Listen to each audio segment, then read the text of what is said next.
저당권입니다. 그러니까 자, 저당권 같은 경우는 자, 우리가 부동산을 살 때 은행에다가 담보 제공하고 금액을 지불하면서 이제 저당권 설정 이렇게 하게 되는 거죠. 저당권 설정하게 되는데요. 자, 민법에 보면 이렇게 저당권 설정하면서 저당권자는 이렇게 쭉 나옵니다. 읽어보시면 잘 되겠고요. 자, 그래서 이렇게 담보 제공을 은행에 하고 자금을 유입해 받아가지고 부동산을 취득하게 되죠. 그래서 은행에서는 이렇게 토지에다가 저당권 설정 등기 이렇게 하게 됩니다. 여기 저당권 설정했어요. 이런 상태에서 자, 하게 되면 부동산 취득하신 분을 우리는 채무자라고 이야기하죠. 그리고 은행 같은 경우를 우리는 채권자라고 이야기를 합니다.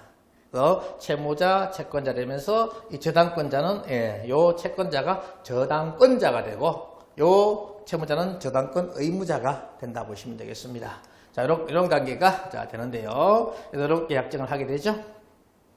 원금이자를 납입해야 되고, 만약에 안 하게 되면 채권자는 이걸 경매 신청을 하는 이런 사항이 된다 보시면 되겠습니다. 그리고 자, 소유자가 갑인데 담보 제공을 하는 경우가 있어요. 쉽게 말해서 아버지 제가 좀 사업 좀 하려니까 집을 담보 좀 잡아주이소 해가지고 이 담보 제공을 했어. 아들한테, B한테. 이게 아들입니다. 뭐 다른 지인도 될 수 있겠죠. 자, 이 소유자는 돈을 안 빌렸어요. 이 사람이 돈 빌렸죠.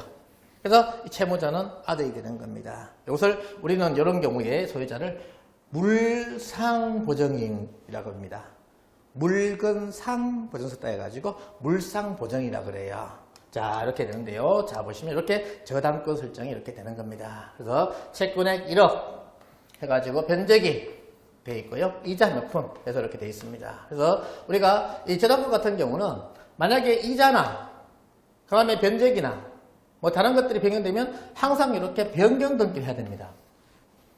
이자가 변경되더라도 항상 은행하고 저하고 손잡고 같이 가가지고 변경 등기를 해야지만 이렇게 되는 겁니다. 그러면 이자가 지금같이 뭐 변동금리 같으면 3개월마다 아니면 6개월마다 약정할 때마다 이렇게 달라지죠. 변경 등기를 하게 되면 등기부 등본이 굉장히 지저분해지겠죠. 우리가 이제 전문용어로 채권의 부종성이다 해가지고 저당권은 부종성이라 해가지고 채권이 변경될 때마다 이렇게 변경 등기를 계속 해야 된다는 겁니다. 그럼 너무 번거롭다는 거예요. 그래가지고 좀 간편하게 만든 것이 뭔가 하면 근저당이라는 것을 개발하게 됩니다. 그래서 등기부 등본에 보면 이렇게 이렇게 변경 등기 해야 되는데요. 변경 등기 안 해도 되는 근저당. 그러니까 이렇게 채권이 변경되더라도 이렇게 근저당 설정하게 되면 그대로 그냥 둡니다. 마이너스 카드와 같은 거예요. 마이너스 카드는요, 내가 1억을 딱 이렇게 설정해 놓게 되면 1억을 다 뺐어도 되고 5천만 원을 놔도 되고 다 갚아도 마이너스 카드는 살아있죠. 똑같은 개념입니다. 근저당은 뭐 이자가 변경됐던 변경됐던 뭐 채권액이 변경됐던 그냥 그대로 채권 체결 해가지고 이렇게 설정해 놓는 거예요. 변경 등기 따로 안 해도 됩니다. 단지 약정. 우리가 이자가 변경되면 문자가 띵 날라오죠. 뭐 이자 몇 프로 변경됐습니다. 그것도 날라옵니다. 그러면 그것이 성립한 거예요. 이런 식으로 하는 것이 뭐다? 근저당입니다. 그래서 자, 우리가 물건에 따라 120에서 150% 설정하게 됩니다. 그래서 6억 5천 채권액 되어 있다. 그러면 통상 1.2나 1.5로 1.1에서 1.5인데요. 나누게 되면 이것이 채권액이 되는 거예요. 그래서 6억 5천 1.3을 딱 나누니까 5억이 나왔죠. 그래서 이 5억이 실제 채권액이다 보시면 되겠습니다. 그래서 채권액을 5억으로 해가지고 등기부 등본을 어떻게? 채권 최고액 이렇게 해놓습니다. 그러면 5억 안에서는 마음대로 넣었다 뺐다 할 수가 있는 거예요. 그런데 만약에 있지 않습니까? 문제가 생기게 되면 이 사람은 얼마나 돈을 받을 수 있느냐 하는 문제입니다. 요거 같은 경우는 요 다음에 좀 보시면요. 이렇게 됩니다. 저당권하고 근저당을 비교하면요. 자, 근저당 이렇게 되죠? 이렇게 되는데, 자, 보면요. 나중에 배당 받을 때, 이 저당권 같은 경우는 채권액 플러스 1년차 연체이자 플러스 위약금 플러스 채무불이행 손해금 요거까지 받을 수가 있습니다. 자, 경매 진행되면 그 저당권 어떻게?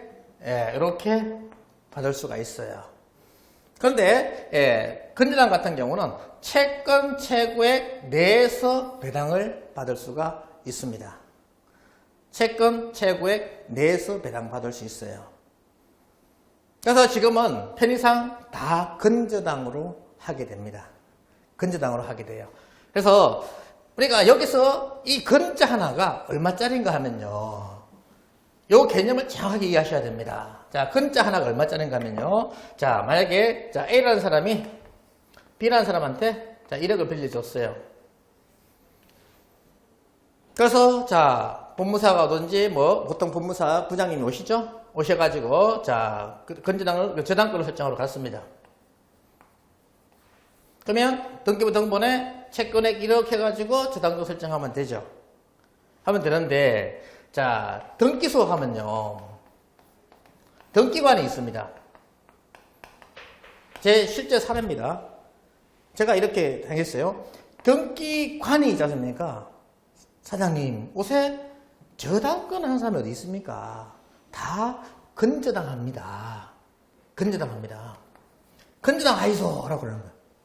그러면 거기서 근저당 계약서를 쓰는 거예요. 그러면 자, 채권액 1억이었으면 근저당하게 되면 얼마 써야 됩니까? 아까 120에서 150 아닙니까? 120%가 얼마예요? 1억 2천을 채권 최고액 해가지고 적어야 된다는 거죠. 설정해놔야 된다는 거죠. 그런데 한번 보십시오. 자, A가 B한테 1억 5천 빌려줬는데, 1억을 빌려줬는데, 야, 1억 빌려줬는데 1억 2천 한다 그러면 이 근저당 개념을 모르시려면요. B가 미친나? 이렇게 안 나오겠습니까? 오늘 1억 빌렸는데 무슨 1억 2천을 해? 이렇게 나온다는 거죠. 만약에 그래 합의가 안 돼가지고 1억 채권 최고액 해가지고 1억 적어놨다. 그래서 근저당 했다. 그럼 어떻게 됩니까? 나중에 이 사람이 연체해. 이자 받을 수 있어 없어요? 이자를 한 푼도 못 받는. 그러니까 1억만 받는 이런 상황이 됩니다. 그래서 공식적으로 난 1억만 받겠다. 라고 약정해 놓은 거예요. 그래서 이자는 한 푼도 못 받는 이런 상황이 돼버립니다. 우리가 있지 않습니까? 제가 이제 실제로 뭐 어떤 분한테 이렇게 맡기니까 그때 뭐 4천만 원인가 했어요. 했는데 4천만 원을 이제 저당권 설정하러 갔는데 근저당 했는데 4천만 원 해놨어요. 그 제가 보고는 말이 안 나오는 거예요. 조심하셔야 됩니다. 근자 하나가 몇 천만 원짜리입니다. 그래서 저당권과 근저당권 개념을 정확하게 이해하시고 설정을 하셔야 된다 하는 거 말씀드립니다. 다음 시간에는요. 자, 우리가 이런 경우 있죠. 자, 다음 시간 할 거 자, 지금 질문을 조금 드리고 넘어가겠습니다. 자, 이런 경우 한번 보세요. 자, 이 집이 2억입니다. 2억이에요. 그래서 근저당을 보통 뭐 한 1억 4천 정도 설정했다. 해놨습니다. 근저당 해놨어요. 근데 집값이 떨어져가지고 집값이 1억으로 떨어져 버렸어. 그럼 어떻게 됩니까? 이 근저당권자는 얼마 못 받습니까? 결국 4천만 원을 채권에서 못하게 되겠죠. 왜? 매각해봤자 1억밖에 안 되니까 4천만 원 못 받았어요. 그러면 이 못 받은 4천만 원에 대해서 이 채무자가 갑이라 그러면 채무자의 다른 재산에다가 압류 넣어가지고 받을 수 있느냐 없느냐. 자, 이 못 받은 4천만 원 갑의 다른 재산에다가 받을 수 있을까 없을까 한번 고민을 해보시고 다음 강의를 기대해 주시면 좋겠습니다.